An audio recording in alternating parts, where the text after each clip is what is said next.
আজকে আমরা এই ভিডিওটির পার্ট 2 এক্সপ্লেন করব। যারা পার্ট 1 দেখনি তারা এখনই পার্ট 1 দেখে আসো। ভিডিওটি আমার চ্যানেলে পেয়ে যাবে। তাহলে চলো আর কথা না বাড়িয়ে ভিডিওটি শুরু করা যাক। ভিডিওর শুরুতে আমরা দেখি লিম আর ক্যাপ্টেন লড়াই শুরু করে। যদিও শুরুতে ক্যাপ্টেন লিমকে তেমন কিছু করছিল না, কিন্তু যেই লিম তাকে ভালো করে লড়াই করতে বলে, এরপর লিম আবার অ্যাটাক করতেই ক্যাপ্টেন তার হাত ধরে টেনে নিচে ফেলে দেয়। হ্যাঁ ব্রো, ছোটু এসে গেছে স্বাদ। এভাবেই ক্যাপ্টেন ফাইটটা জিতে যায়। আমাগি বলে, এখনো তোমার লড়াইয়ের এতটা এক্সপিরিয়েন্স নেই। তারপর পরের সিনে আবার লিমকে দেখা যায়, যে তার আলিশান কাসেলের ভিতরে বসে আছে লিম, আর তার বাটলারকে বলছে, যা আমার জন্য একটা লোক খুঁজে আন যে আমাকে ট্রেনিং দিতে পারবে। আমাকেও তো অনেক স্ট্রং হতে হবে রে। বাটলার বলে, আরে মালিক, আপনার তো স্ট্রং হবার দরকার নেই, আপনাকে তো কারো সাথে লড়তে হবে না। তখন লিম তার পুরানো কথা মনে করে। আগের ওয়ার্ল্ডে ও অনেক দুর্বল ছিল, আর সেই কারণে তার সাথে অনেক খারাপ জিনিস হয়েছে। এখনও ভাবছে, আর এসব আমি দ্বিতীয়বার রিপিট করতে চাই না। এরপর পরের সিনে একটা নতুন লোকের সাথে পরিচয় হয়, নাম জাসোসি। লিম ওকে ডেকেছে কারণ এই লোকটা তার একটা স্পেশাল টেকনিকের জন্য খুব ফেমাস। জাসোসি বলে, আমি চাই আমার স্কুলকে গ্যালাক্সির টপে নিয়ে যেতে, কিন্তু গ্যালাক্সিতে এটা করা এত সোজা না। আর যে টেকনিকের কথা বলছো তার নাম দ্য ওয়ে অফ ফ্ল্যাশ। লিম মনে মনে ভাবে, শোন মাস্টার, আমার তো মনে হচ্ছে এই লোকটা 1 নম্বর ফ্রড। তারপর লিম বলে, ভাই, তুমি কি আমাকে তোমার ওই স্পেশাল টেকনিকটা দেখাতে পারো? এরপর সবাই একটা নতুন জায়গায় চলে আসে। জাসোসি চারপাশে লাকড়ির মাঝখানে দাঁড়িয়ে লিমকে বলে, তুমি শুধু আমার টেকনিকের উপর ফোকাস করো। তারপর হঠাৎ জাসোসি তার তলোয়ারটা বের করে আবার ভিতরে ঢুকিয়ে ফেলে, আর এত অল্প সময়ে সব লাকড়ি কেটে যায়। লিম তো অবাক, আরে বাহ আঙ্কেল, তুমি তো কামাল করে দিলে। এবার আমাগি সবার রেকর্ডিং দেখায়। রেকর্ডিংয়ে শুধু তলোয়ার বের করা আর ঢোকানো দেখা যায়, স্ট্রাইকটা একদম রেকর্ড হয়নি। লিম তবু ওর সাথে ট্রেনিং করতে রাজি হয়ে যায়। জাসোসিও ওকে সাগরেদ বানিয়ে নেয়। রাতের সিনে জাসোসি আবার ওই জায়গায় ফিরে এসে হাসতে হাসতে বলে, আরে আমি তো ওই ছেলেটাকে সহজেই বোকা বানিয়ে দিলাম। সব লাকড়ি তো আগে থেকেই কাটা ছিল, আর গাইড তো একটা আলাদা ডাইমেনশন থেকে সব দেখছে আর মুচকি হাসছে। তারপর পরের সিনে ক্রিস্টিনাকে দেখা যায়। ও একটা স্পেসশিপ চালাচ্ছে। সামনের লোকের সাথে কথা বলতে বলে তার কো পাইলটকে। কো পাইলট কল দিয়ে দেয়। ক্রিস্টিনা বলে, তোমার কাছে এটাই শেষ সুযোগ, তাড়াতাড়ি স্যারেন্ডার করে দাও। কিন্তু সামনের ছ্যাপড়া, নাম বোয়াস, বলে, আমি তো তোমাকে জানে মেরেও ফেলতে পারি। হয়তো তুমি জানো না আমি একটা প্রিন্সেস, আমাকে মেরে ফেললে তোমার সাথে কি হবে ভেবে দেখো। হঠাৎ দেখা যায় বোয়াস অনেকগুলো পাইলটশিপ ডেকে এনেছে। ক্রিস্টিনা তো শকড, তার পুরো প্ল্যান ধ্বংস হয়ে যাচ্ছে। বোয়াস বলে, শকড হইস না, আমি ওদের সবাইকে টাকা খাইয়ে আমার সাইডে করে নিয়েছি। এখন এরা সব আমার লোক, যাদের সাথে অ্যালায়েন্স করেছিল তারাই এখন ওদের ঘিরে ফেলেছে। সবাই শকড। বোয়াস আবার বলে, তোমার কাছে এখনও সময় আছে, সারেন্ডার করে দাও যদি তোমার প্ল্যানেট বাঁচাতে চাও। এদিকে লিমকে দেখা যায়, এখনও প্র্যাকটিস করছে। অনেক চেষ্টা করেও দ্য ওয়ে অফ ফ্ল্যাশ টেকনিকটা শিখতে পারছে না, খুব ক্লান্ত হয়ে গেছে। লিম বলে, কোনোভাবেই হোক এই টেকনিকটা শিখতেই হবে। আমাগি তখন বলে, আরে ভাই একটু শান্ত হও। আর লিম বলে, আমার মনে হচ্ছে জাসুসির সাথে কথা বলা দরকার। তারপর জাসুসিকে দেখা যায় ও আরাম করে পরে মাঙ্গা পড়ছে। হঠাৎ কারো আসার আওয়াজ পেয়ে ও একদম সিরিয়াস হয়ে যায়, আর আসলে যে এসেছে সে তো লিমি। লিম বলে, প্লিজ ভাই আমাকে ওই টেকনিকটা শিখিয়ে দাও। জাসুসি বলে, শোন, আজ থেকে তুমি আর আমার স্টুডেন্ট না। এটা শুনে লিম তো একদম শকড। জাসুসি আবার বলে, যে ছেলের মধ্যে একদম ধৈর্য নেই সে এই টেকনিক শিখতে পারবে না। লিম তখন মাফ চায়, সরি ভাই, আমার ভুল হয়েছে। লিম চলে যাওয়ার পর জাসোসি আবার লেটে চিপস খাওয়া শুরু করে। লিম ভাবছে, আমার এই ভুলের জন্য জাসোসিকে কোনোভাবে কম্পেনসেট করতেই হবে। তখন জাসোসি বলে, আরে আমার তো কোনো কিছু দরকার নেই, তবে তুমি যদি চাও তোমার মর্জি মতো কিছু দিতে পারো। লিমের মাথায় তখন লাড্ডু ফাটতে শুরু করে, এখন তো আমার কাছে টাকা টাকা হবে। এরপর আবার বোয়াসকে দেখা যায়, ও ক্রিস্টিনাকে ধরে ফেলেছে। বোয়াস বলে, চলো সব কাজ শেষ, এবার পার্টি করি। ক্রিস্টিনা বলে, কোন পার্টির কথা বলছো? তখন বোয়াস ওকে তার প্ল্যানেট দেখায়। ক্রিস্টিনা দেখে তো একদম শকড, সব শিপ তার নিজের প্ল্যানেটের উপর অ্যাটাক করতে যাচ্ছে। ও বোয়াসকে থামানোর জন্য অনেক চেষ্টা করে, কিন্তু কিছুই হয় না। শেষে বোয়াস তার প্ল্যানেটটা ধ্বংস করে দেয়। এদিকে লিমকে আবার দেখা যায়, আমাগি ওকে কিংডমের সব আপডেট দিচ্ছে। আমাগি বলে, আমাদের উপর থেকে এখনও ডেট কমেনি, কিন্তু প্রোডাকশন আগের চেয়ে অনেক বেড়ে গেছে, তবে ওয়েলফেয়ার সিস্টেমটা ঠিকমতো কাজ করছে না। লিম ভাবে, আমার পুরো প্ল্যান তো একদম ঠিক আছে, শুধু এক্সিকিউট করতে একটু ঝামেলা হচ্ছে। তারপরও সামনে রাখা ডকুমেন্টগুলো চেক করতে শুরু করে, দেখে অনেক ভুলভ্রান্তি। তখনও ইনচার্জকে ডেকে পাঠায়। ইনচার্জ এসে বলে, আরে বাহ লিম ভাই, কেমন আছো? তুমি তো একদম কিউট হয়ে গেছো। ও লিমের তোষামত শুরু করে। লিম রেগে বলে, এই ওই ঢাক্কা, চুপ করে দাঁড়া, বল এই হিসাব নিকাশে কে হেরফের করেছে? ইনচার্জ বলে, আরে মালিক, কিছু জরুরি খরচ ছিল তাই নিয়ে নিয়েছি, আমার কাছে কিছু ডকুমেন্ট আছে, সব ক্লিয়ার হয়ে যাবে। সরি মালিক, আসলে এসব আমি করিনি, আমার সাবঅর্ডিনেট করেছে। কিন্তু আমাকেই সব চেক করে বলে, এর কোনো প্রুফ নেই যে এসব তোমার সাবঅর্ডিনেট করেছে। আর লিম বুঝে যায় যে এই লোকটা ঠিক সেই চেষ্টা করছে যেটা তার পাস্ট লাইফে তার সাথে হয়েছিল। তখন লোকটা বলে, এই মেয়েটা আমাকে ফাঁসানোর চেষ্টা করছে। আরে ভাই, এই এআই এর উপর ভরসা করা যায় না একদম। কিন্তু লিমের রাগ তো তখন আকাশ ছোঁয়ালে ফেলে। ও বলে, তুই কি চাস? তোর সাবঅর্ডিনেটকে তোর কারণে মেরে ফেলবো নাকি? আমাগি অনেক করে ওকে থামানোর চেষ্টা করছে, কিন্তু লিম বলে, আমি তোকে এখনই শেষ করে দিব। আর তখনই হঠাৎ ও তার তলোয়ার বের করে এক ঝটকায় লোকটার মাথা ধর থেকে আলাদা করে দেয়। এখানকার লোকজনের ওপর শুধু আমারই হক আছে, শুধু আমিই ওদেরকে ঝামেলায় ফেলতে পারি। আমাগি বলে, ভাই এই লোক তো আগেই মরে গেছে। লিম বলে, আমি এই কিংডমের সব করাপ্ট লোকদের জানে মেরে ফেলবো। আমাকেই তখন ওর হাত থেকে তলোয়ারটা নিয়ে শান্ত করার চেষ্টা করে। যদি সব করাপ্ট লোককে এক্সিকিউট করতে চাও তাহলে আমার মতো আরও অনেক ডল অর্ডার করে দাও। লিম বলে, তুই যা চাস তাই কর, তোর উপর আমার পুরা ভরসা আছে। কিন্তু মাস্টার বলে, এভাবে করলে তো তোমার রেপুটেশন একদম খারাপ হয়ে যাবে ভাই। এরপর আবার সেই বারের সিনে ফিরে যায়। দুইটা পিয়াক্কর লোক লিম নিয়ে কথা বলছে। আমাদের নতুন লর্ড তো অনেক নতুন স্কুল বানানোর অর্ডার দিয়েছে রে। হ্যাঁ ভাই, আর অনেক করাপ্ট লোককেও মেরে ফেলেছে। নতুন স্কুল বানতে বানতে আমাদেরও অনেক কাজ পড়ছে। ভালোই তো। তারপর লিমকে দেখা যায় ও তার মেগার কাছে যাচ্ছে। কি খবর ক্যাপ্টেন? ক্যাপ্টেন বলে, আমি তো গত 3 বছর ধরে মার্শাল আর্টে প্র্যাকটিস করছি ভাই। ঠিক তখনই জাসুসির এন্ট্রি। ও বলে, তুমি এমন মেগা ব্যবহার করতে পারো না যেটা সবাই চালাতে পারে। তোমার জন্য আলাদা একটা মেগা হওয়া উচিত, যেটা শুধু তুমিই অপারেট করতে পারবে। ক্যাপ্টেন বলে, আমাদের কাছে আরেকটা ম্যানুয়াল মেগা আছে, যেটা তোমার গ্রেট গ্র্যান্ডফাদারের ছিল। চাইলে তুমি ওটা ব্যবহার করতে পারো। তারপর সেই মেগাটা দেখানো হয়। দেখতে একদম খাতারনাক। এদিকে জাসুসি একটা থান্ডার টাইপের জায়গায় এসেছে। ও ভাবছে, এখানে তো আমার কাজের কোনো জিনিস নেই, আর ওই ছেলেটা তো বেশ মেহনত করছে। যদি এভাবে চালিয়ে যায় তাহলে একদিন সফল হয়েই যাবে।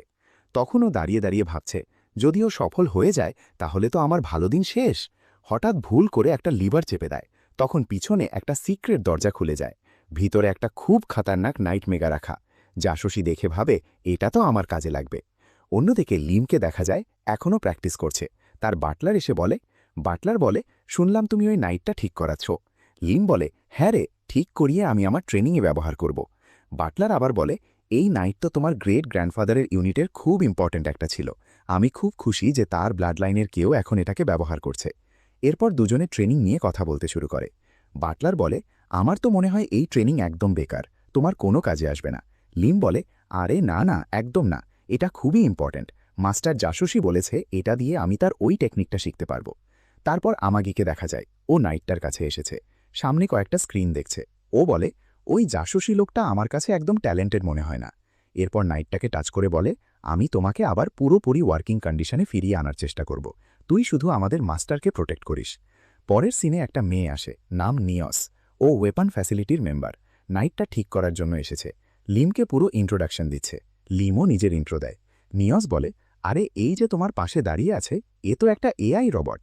লিম বলে, হ্যাঁ ভাই, আমি জানি আমাদের এম্পায়ারে এআই রাখা তো পুরোপুরি ব্যান না। তখন নিওস আমাগিয়ের এক একটা পার্ট চেক করতে শুরু করে। আরে তুমি তো একদম কামাল, এর প্রত্যেকটা পার্ট খুব যত্ন করে বেছে নিয়েছ। ও ভিতরের পার্ট চেক করতে যায়, কিন্তু লিম থামিয়ে দেয়। এই ওই, তুই কি করছিস? সবাই নাইটের কাছে চলে আসে। লিম নিওসকে বলে, তোর কাজ শুধু এটাকে ঠিক করা। নিওস বলে, দেখে তো মনে হচ্ছে অনেক পুরানো হয়ে গেছে। আমার মনে হয় তোমার একটা নতুন অ্যাডভান্সড মেগা ব্যবহার করা উচিত। লিম বলে, না না, এমন কিছু না, আমি এটাই যাই, তুই শুধু এটাকেই ঠিক করে দে। নিওস অনেকক্ষণ দেখে বলে, এটা তো খুব পুরানো, পার্টসও পাওয়া যাবে না মনে হয়, আর এতে তোমার অনেক মোটা খরচ হবে। লিম বলে, খরচ নিয়ে আমার কোনো চিন্তা নেই, আমি চাই এটা পুরোপুরি ঠিক হয়ে যাক, আর যেসব পার্ট লাগবে সব একদম অ্যাডভান্স লেভেলের হতে হবে। তারপর লিম বলে, যখন পুরো ঠিক হয়ে যাবে তখন এতে একটা ফিনিশারও অ্যাড করে দিস। নিউজ বলে, ফিনিশার ওটা কি জিনিস? লিম বলে, যেমন আমরা আকাশে রকেট লঞ্চ করি ঠিক তেমনি দূরের রেঞ্জের এনিমিকে শেষ করার জন্য। আর লিম বলে, আমাদের কাছে একটা ফিনিশার থাকা দরকার। এরপর সবাই এই নিয়েই কথা বলছে। হঠাৎ জাসোসির এন্ট্রি।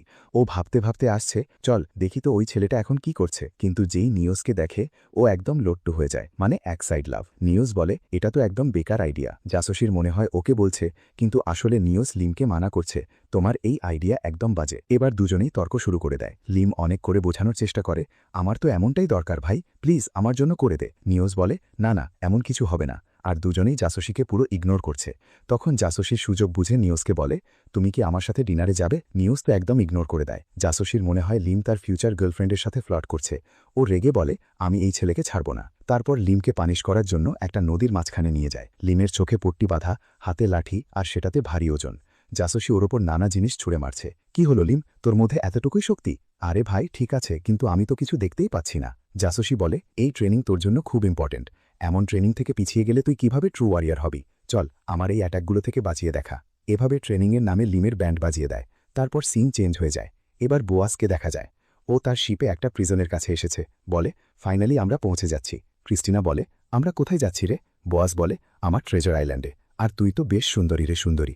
তারপর ক্রিস্টিনাকে নিয়ে একটা সায়েন্টিস্টের কাছে যায়। বোয়াজ জিজ্ঞেস করে, আমার পুরানো পেট কেমন আছে? সায়েন্টিস্ট একটা খুব অদ্ভুত ক্রিচার বের করে বলে কিছুদিন আগেও এটা জীবিত ছিল, কিন্তু এখন এর কাজ 25 হয়ে গেছে, মানে মরে গেছে। এটা আগে একটা হিউম্যান ছিল, এক্সপেরিমেন্ট করে এমন বানিয়ে দিয়েছে। তারপর ক্রিস্টিনাকেও বেঁধে ফেলে। বোয়াজ বলে, আমি চাই প্রথমে তুই এর চোখ দুটো বের করে এর হাতের তালুতে লাগিয়ে দিস, যাতে আমি যখন এটাকে এনজয় করব তখন এটাও সব দেখতে পায়। ক্রিস্টিনা চারপাশে তাকায়, দেখে অনেক মেয়ে আছে যাদের ওপর এক্সপেরিমেন্ট করা হয়েছে, সবার অবস্থা খুব খারাপ। তারপর সিন চেঞ্জ হয়ে যায়, আবার লিনকে দেখা যায়। নিওস তার সব কাজ শেষ করে দিয়েছে, বলে তোমার এই নাইটটা আবার রেডি হয়ে গেছে, আমি অনেক চেঞ্জ করে দিয়েছি। তারপর ও লিমকে মেগার ভিতরে নিয়ে যায় আর সব কন্ট্রোল বুঝিয়ে দিতে শুরু করে। লিম বলে, এই জায়গাটা তো অনেক বড় রে। নিওস বলে, হ্যাঁ ভাই, আমরা এতে সব লাক্সারিয়াস পার্ট ব্যবহার করেছি। তারপর নিওস নাইটটা স্টার্ট করতেই লিম যেই নাইটটা স্টার্ট করার চেষ্টা করে তখনইও নিজের ব্যালেন্স হারিয়ে ফেলে আর পটাক করে নিচে পড়ে যায়। নিওস বলে, এতে কোনো অটো পাইলট নেই রে, ব্যালেন্সারও লাগানো নেই, তাই যদি এই মেগাটা কন্ট্রোল করতে চাস তাহলে তোকে নিজেই করতে হবে। যদি পারিস তাহলে তোর মেগাটা হয়ে যাবে সবচেয়ে স্ট্রং মেগাগুলোর একটা। তারপর লিম পুরো মন দিয়ে কন্ট্রোল করতে লাগে। অনেক চেষ্টা চরিত্রের পর অবশেষে ওটা দুই পায়ে দাঁড়া করাতে পারে। অনেক ট্যালেন্ট আছে, এটাকে অপারেট করা তো একদম সোজা না। এবার নিওস লিমকে বাকি ইনস্ট্রাকশন বোঝাতে খুব কাছে চলে আসে। তার সান্তোরা বুক লিমের একদম কাছে। লিমের চোখ তো সেদিকেই চলে যায়, আর বাইরে তার মেগাটাও তখন একটা অদ্ভুত এক্সারসাইজ করছে। বুঝতেই পারছো কি ধরনের। এসব দেখে জাসুসির তো চলে যাচ্ছে।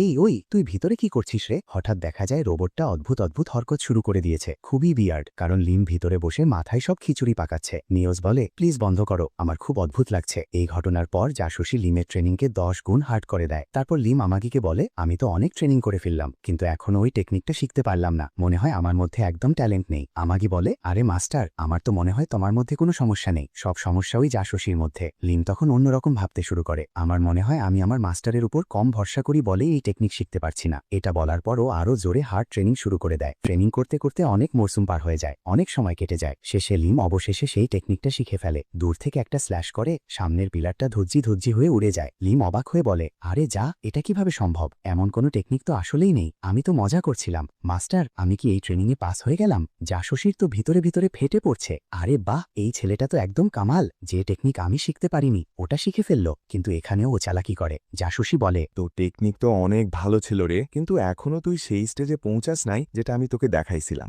এরপর পরের সিনে আবার লিমকে দেখা যায় আমাগির সাথে। আমাগি বলে, এই প্ল্যানেটটা তো আমাদেরই, কিন্তু এখানে মাইনিং করা খুব কঠিন রে, তাই আমি এখানে একটা প্ল্যান্ট বানাইছিলাম, কিন্তু আমাদের এনিমিরা সেই প্ল্যানটা ধ্বংস করে দিয়েছে। আমাদের মেগাগুলো অনেক চেষ্টা করেছে ওদের থামাতে, কিন্তু পারে নাই। লিম এসব শুনে তো রাগে ফেটে পড়ছে, বলে, তাহলে চল আমাদের সব শিপ রেডি কর, আমরা ফাইট করার জন্য একদম প্রস্তুত। আমাগি বলে, আরে থামো মালিক, তোমার তো এমন করা উচিত না, তুমি তো একটা লর্ড। লিম বলে, জানি আমি লর্ড, কিন্তু আমার জিনিস কাউকে এভাবে লুটতে দিতে পারি না, ওটা আমার। পরের মুহূর্তেই লিম তার মেগার ভিতরে বসে ফাইট করতে বেরিয়ে পড়ে। যেই এনিমিদের সামনে পৌঁছায় এক এক করে সবাইকে ধুলোয় মিশিয়ে দিতে শুরু করে, কারণ তার এই মেগাটা তো একদম স্ট্রং আর পাওয়ারফুল। এদিকে নিউজ তার টেকনোলজি দিয়ে পুরো ফাইটটা দেখছে। লিম প্রত্যেক অ্যাটাকের পর জোরে জোরে চিল্লাচ্ছে অ্যাটাকের নাম। ফাইটটা দেখতে দেখতে খুব ইন্টেন্স হয়ে যায়, পুরোটা এক্সাইটেড। এনিমিদের তো ফাটতে ফাটতে শেষ। তখন লিম বলে, এইটা আমার ফিনিশার মুভ, রকেট পাঞ্চ। যেই অ্যাটাক করে একটা ভয়ঙ্কর ধামাকা হয় আর সব এনিমি এক ঝটকায় শেষ। কিন্তু লিমের তো এই অ্যাটাক একদম পছন্দ হয় নাই, বলে, আরে যা, এই অ্যাটাক তো একদম বেকার ছিল, আমি যা বলেছিলাম তুই সেটা করিস নাই। তখন আমাগির হলোগ্রাম আসে, বলে, পাইরেট গ্রুপের 10% লোককেও ধরতে পারি নাই। লিম বলে, টেনশন নিস না, তুই অনেক ভালো কাজ করেছিস আমাগি। লিমের এই অ্যাটাকের কারণে পাইরেট গ্রুপের অনেক লোক মারা যায়, কিছু তো জায়গা ছেড়ে পালায়ও, মানে শেষমেশ জিত তো লিমেরই হয়। আর এখানেই আজকের ভিডিওটি শেষ হয়। এর পরবর্তী পার্ট দেখার জন্য এখনই আমাদের চ্যানেলকে সাবস্ক্রাইব করো।